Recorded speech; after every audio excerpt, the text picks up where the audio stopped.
যোৰহাট চিকিৎসা মহাবিদ্যালয়ত এজন ৰোগীৰ মৃত্যুক কেন্দ্ৰ কৰি উত্তপ্ত পৰিস্থিতি।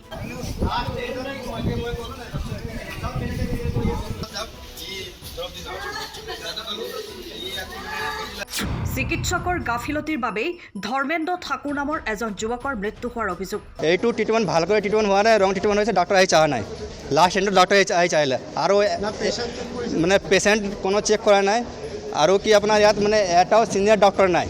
যোৰহাট চিকিৎসা মহাবিদ্যালয়ত আজি পুৱা এজন ৰোগীৰ মৃত্যু হোৱাক কেন্দ্ৰ কৰি উত্তপ্ত পৰিস্থিতিৰ সৃষ্টি হয়।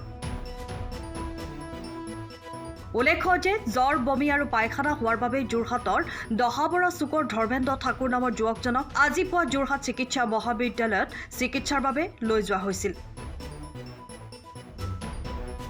কিন্তু তেওঁক নাৰ্ছে এটা বেজী দিয়াৰ লগে লগেই যুৱকজনৰ মৃত্যু হয়। পৰিয়ালৰ অভিযোগ, চিকিৎসকে ধৰ্মেন্দ্ৰ ঠাকুৰক কোনো পৰীক্ষা নকৰাকৈ ঔষধ দিয়াৰ বাবেই যুৱকজনৰ মৃত্যু হ'ল। ঘটনাটো হ'ল কাইলৈ মানে অলপ মানে বমিটিং হ'ল, পায়খানা হ'ল।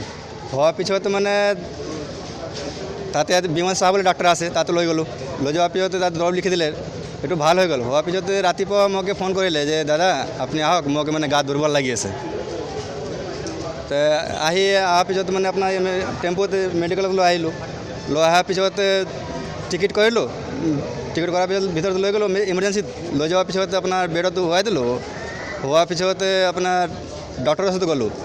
ডক্টৰৰ ওচৰত যোৱাৰ পিছত ডক্টৰে ক'লে কি হ'ল, যেনেকৈ হয় ডক্টৰে মানে সুধিলে, মই চব কৈ দিলোঁ। কোৱাৰ পিছত দৰৱ লিখি দিলে। পেচেণ্ট চহা নাই, ডাইৰেক্ট দৰৱ লিখি দিলে। লিখাৰ পিছত আপোনাৰ মই আপোনাৰ চিষ্টাৰ দলোঁ লৈ যোৱাৰ পিছত আপোনাৰ চিষ্টাৰ আহি বেজি দিলে আৰু চিলিন লগালে। চিলিন লগোৱাৰ পিছত আপোনাৰ 2 মিনিট থকা নাই। লাষ্ট এণ্ডত ডক্টৰ আহি চাহি আছে। ডক্টৰ ক'লে যে আপুনি মানে আই চি ইউত লৈ যাওক। ক'লে যে আই চি ইউত খালী নাই, আই চি ইউত যাবলৈ আগতে নাম লিখিব লাগে। পায়খানা হ'ল, অলপ জ্বৰ হ'ল আৰু বমিটিং হ'ল। 34-36 ধৰ্মেন্দ্ৰ ঠাকুৰ, দহাবৰা চক। অৰিজিনেল ঘৰ বিহাৰ, বেগুচৰাই। আপোনাৰ গাঁৱৰ নামটো বেগুচৰাই ডিষ্ট্ৰিক্ট হয়। মোৰ ভিন্দ হয়, ভুনিজো হয় মোৰ। এইটো ট্ৰিটমেণ্ট ভালকৈ ট্ৰিটমেণ্ট হোৱা নাই, ৰং ট্ৰিটমেণ্ট হৈছে, ডক্টৰ আহি চাহ নাই।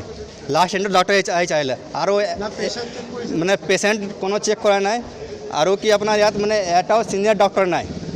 এমাৰ্জেঞ্চি মতলব কি হয়, চিনিয়ৰ 24 আৱাৰ্ছ থাকিব লাগিব ইমাৰ্জেঞ্চিত।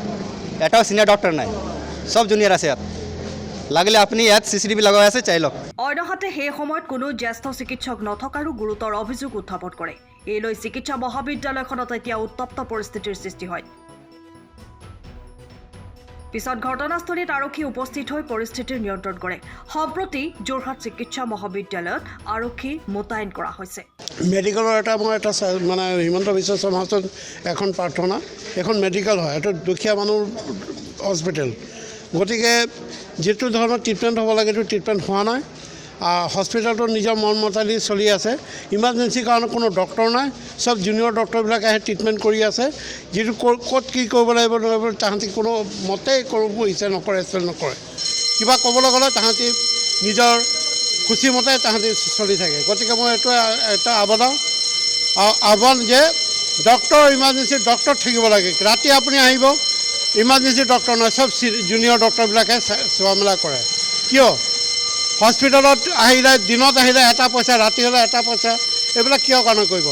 গতিকে এতিয়া পেচেণ্টক আমি পষ্টমৰ্টম চাওঁ, মানে যিটো মানে হস্পিটেল যিটো প্ৰিন্সিপাল আছে তেখেতে থাকিব লাগিব আৰু চিনিয়ৰ ডক্টৰ থাকিব লাগিব, উইথ মিডিয়া ভিডিঅ'গ্ৰাফি হ'ব লাগিব। বস্তুটো কমপ্লিটলি স্বাস্থ্যমতে নিকামতে এইটো হ'ব লাগিব। সময়ৰ খবৰ সময়ত পাবলৈ ফ'ল' কৰক টাইম অফ আছাম।